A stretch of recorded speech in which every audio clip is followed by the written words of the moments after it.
عمران خان جتھے لے کر عدالتوں پر حملہ آور ہوا، آئین اور قانون کی دھجیاں اڑائیں۔ مریم نواز کا نون لیگ کے لائر ونگ سے خطاب، کہا ہم نے جھوٹے مقدمات میں پیش ہوئے اور سزائیں بھگتیں، جھوٹی سزائیں کاٹیں، میں نے 100 سے زائد کیسز کا سامنا کیا۔ نواز شریف نے 200 سے زائد کیسز کا سامنا کیا۔ رانا ثناء اللہ نے جھوٹے مقدمات کا سامنا کیا۔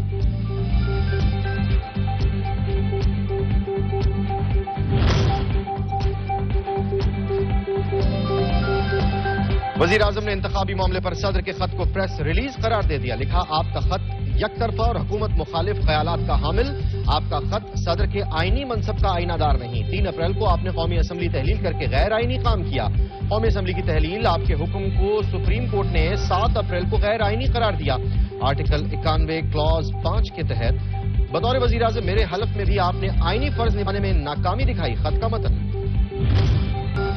اور صدر مملکت نے اپنے خط میں شہباز شریف کو آئین پر عمل کرنے کا مشورہ دیا۔ ظاہر ہے یہ بات ان کو تحریک انصاف کی پریس ریلیز ہی نظر آئے گی۔ تحریک انصاف کے رہنما فواد چودھری کا وزیر اعظم کے خط پر رد عمل، کہا اگر صدر کے اسمبلی توڑنے اور نئے الیکشن میں جانے کا اقدام پر عمل ہوتا تو آج ملک اس آئینی، سیاسی اور معاشی گرداب میں نہ ہوتا اور ہم مستحکم جمہوریت ہوتے۔